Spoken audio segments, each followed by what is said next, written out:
branding itu bikin orang menetap. Marketing itu, performance ads itu bikin orang menatap. Memang kalau saya sendiri sih mungkin atau saya kurang jauh larinya ya, saya kurang tahu. Cuma kayaknya ngerasa di Malang itu nggak ada media tempat bernaungnya para business owner sih. Tingkatkan Malang bersama-sama gitu kan. Intinya kan ke situ. Ini kan menuju ekonomi kreatif dunia kan. Itu dia.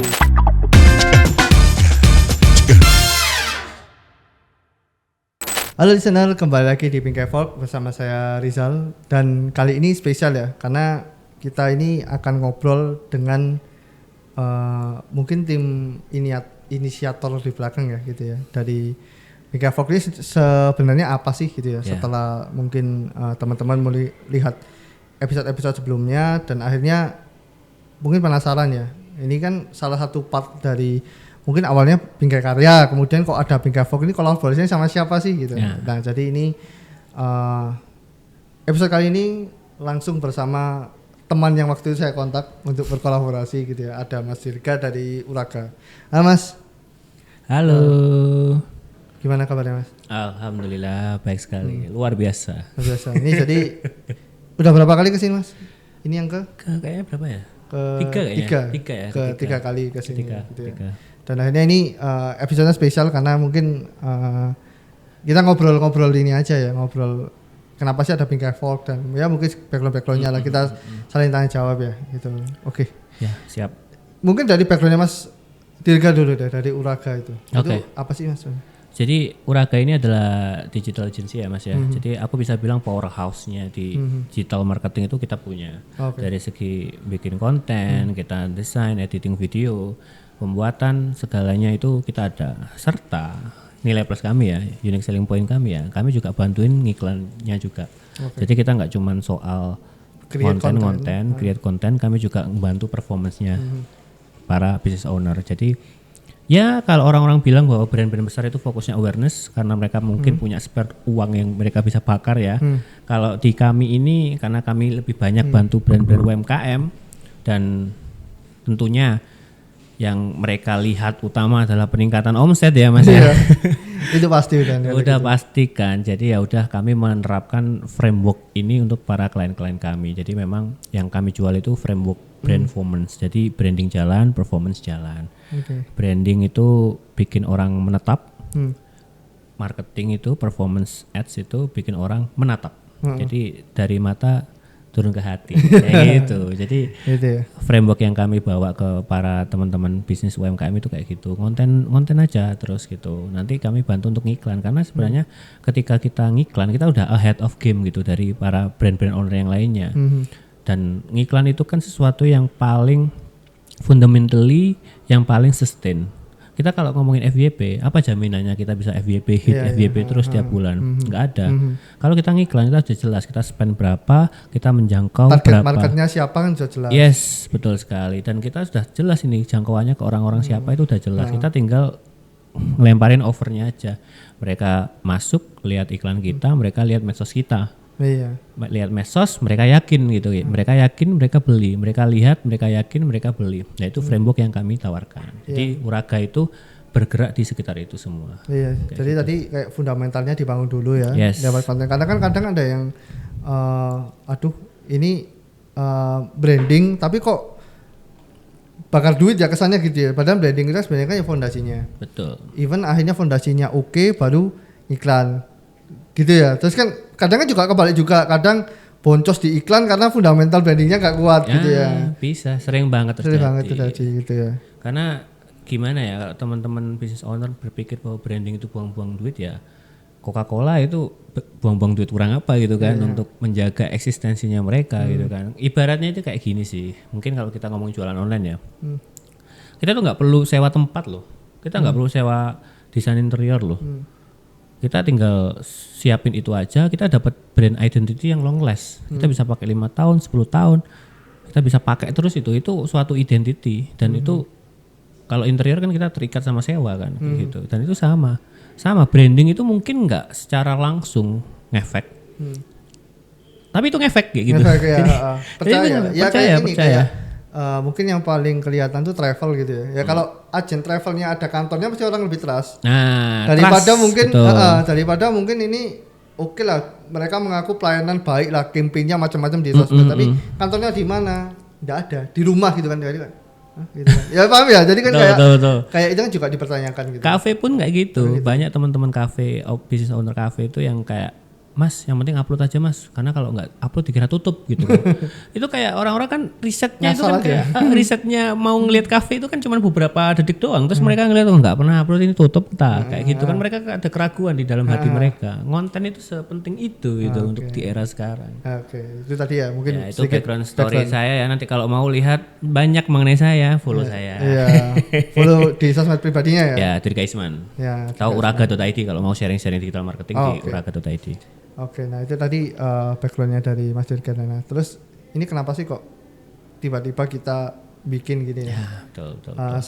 Satu platform ini mungkin sedikit cerita dari sudut pandangnya aku sebagai mungkin di Bingkai Karya ya gitu. Ya waktu itu kan obrolannya kan kita kayak Bingkai Karya udah tersegmen gitu ya, dan apa ya?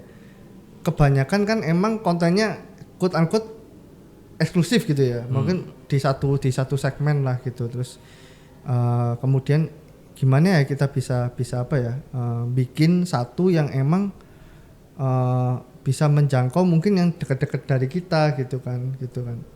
Maksudnya yang dekat-dekat tuh yang apa ya, yang kayak kita punya temen gitu ya, memfasilitasi itu gitu ya, memfasilitasi kita ngobrol dan sharing insight lah gitu sih. Jadi case-nya sih mungkin itu ya, obrolan yang awalnya kita bisa menjadi wadah lah di sini dia untuk teman-teman bercerita terus sharing-sharing gitu ya.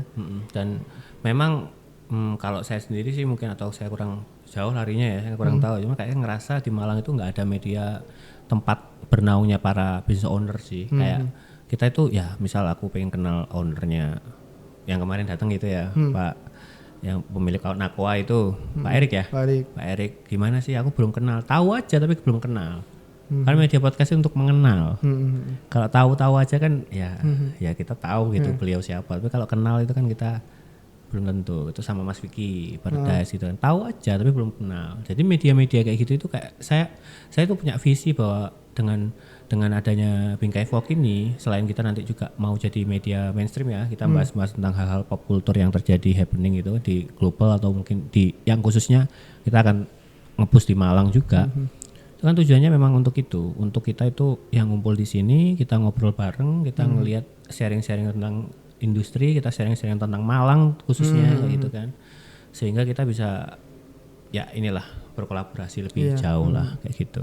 Ya itu makanya kayak kemarin kan aku langsung approach mungkin Mas Dirga sendiri kan, karena ya udah apa ya, maksudnya dalam usahanya kan juga sering apa ya, mungkin bantu atau memberikan sharing ya kepada mungkin UMKM atau dengan content creator atau dengan ini, maksudnya yang mungkin di grassroots lah gitulah ya, menjangkau itu gitu ya. Betul. Dan ya itu waktu itu ya kita ingin berimpact ke situ sih gitu, kayak gimana cara kita, tapi kalau udah masuk ke Bingkai ini kayaknya gak nyambung nih gitu loh, kan kayak gitu kan. Jadi kita harus punya satu platform lagi nih gitu kan, yang mungkin bisa apa ya, mewadahi teman-teman tadi ya di sini di Bingkai Vlog untuk cerita sharing terkait mungkin ya ini ya, kisah-kisah atau apa sih yang kenapa menjadikan dia seperti ini gitu ya. Itu kan butuh kita pelajari ya gitu ya. Betul. Gitu. Karena kalau aku sendiri dulu itu mungkin kita sering lihat channel-channel mungkin yang di kota Jakarta ya atau apa segala macam. Ada sisi-sisi mungkin yang kita nggak relate lah. Yes, betul. Karena mungkin itu udah terlalu jauh atau beda culture gitu kan. Yes, Tapi kalau kita mau ya, ngomongnya kan folk ini kan masyarakat ya, yang mungkin di areanya kita yang mungkin masih stepnya di satu level itu biar bisa relate lah. Oh si ini tuh kalau ini tuh gini, kalau ini gini gitu sih mungkin ya. Memang kalau kita ngomongin Jakarta ya mereka seputarnya di Jakarta aja gitu kan, kayak pengusaha-pengusaha daerah atau bisnis daerah kayak ya harus punya expose nasional dulu baru mereka ke sana gitu kan. Terus kita ya kayak ngapain itu, nunggu apa gitu kan. Maksudnya kan kita nggak perlu belajar dari Jakarta aja, kita udah bisa belajar banyak juga kan. Misal kita belajar dari owner Cafe Aqua gitu kan. Kalian juga bisa belajar banyak gitu kan, mengenai industri kafe, kita mau coffee shop di sini kayak gimana. Itu kan sebenarnya banyak yang bisa belajar. Vernon Edu, kita ngomongin edukasi kayak gimana sih edukasi di Malang. Dan hal-hal seperti itu kan kayak corong-corongnya itu kayak nggak terlalu banyak nggak sih Mas? Aku ngerasa seperti itu dan saya sih pengen banget Bingkai Folk ini bisa menjadi wadah untuk itu semua. Iya sih. Mungkin itu ya waktu itu tujuannya, mungkin kalau listener juga penasaran gitu ya, ini kenapa sih, dan ya mungkin konten-kontennya beda gitu kan dari mungkin yang event di Bingkai Karya yang bahasa Inggris atau di Uraga. Kita kan mungkin kalau di Bingkai Folk ini lebih ngikutin pop aja, pop culture. Kalau pop itu kan ya udah ikut tren gitu ya, udah tren terus untuk engagement ya gitu kan, jadi banyak ke situ ya gitu ya. Jadi lebih ngarah ke situ gitu ya. Kenapa kok ada ini gitu sih. Oke, kira-kira apa lagi Mas yang mungkin mau di-sharing dari? Ya untuk mungkin listener ini ya follow aja lah ya, follow, ramein akun kami ya, karena kita akan tunggu aja lah ya narsum-narsum besar lainnya yang akan datang di sini. Semoga aja kita bisa menjadi media yang jadi rujukannya lah ya kalau kita ngomongin branding bisnis atau mungkin apapun itu ya.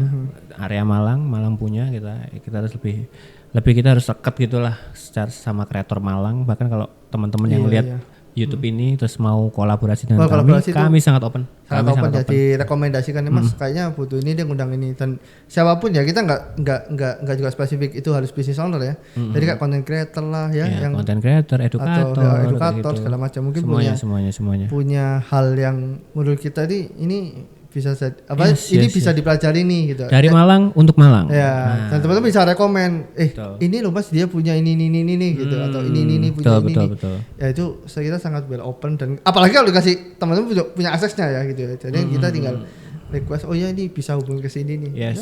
Ya, silakan kita main ke sini. Gitu. Main ke sini aja. Ya. Ketemu sama Mas Rizal, bikin konten, bikin podcast. Bikin podcast bareng, kita ngobrol bareng, kita tingkatkan Malang bersama-sama gitu kan. Intinya kan ke situ, ini kan menuju ekonomi kreatif dunia kan. Itu dia. Betul. Ya gitu ya. Jadi 2025 kan konsepnya mau ke arah sana gitu. Kita harus hidupkan ini, kalau nggak dari kita, nggak mulai dari kita ya gimana gitu kan. Sebagai industri kreatif ini ya harus giving back juga ke society gitu kan. Betul. Gitu. Oke, mungkin itu aja Mas ya yang mungkin kita sharing hari ini ya. Thank you so much. Itu listener yang kita sharing hari ini, atau Bingkai Folk itu apa, dan itu tadi pesannya tadi kan teman-teman ada siapa yang mau di request atau siapa aku kenal ini nih, ini bisa diundang nih, itu monggo aja ya, silahkan. Nanti tinggal mungkin kontak entah DM Instagram aja, atau ke Bingkai Karya gitu, atau ke Bingkai Folk langsung gitu ya, bisa manapun lah, penting kontak aja, ada aksesnya lah, kita juga open. Oke, mungkin itu aja Mas Riga. Oke, siap. Banget sama-sama untuk Mas. hari ini. Jadi saya itu juga thank you banget. Untuk episode Bingkai Folk kali ini, sampai jumpa di episode selanjutnya. See you.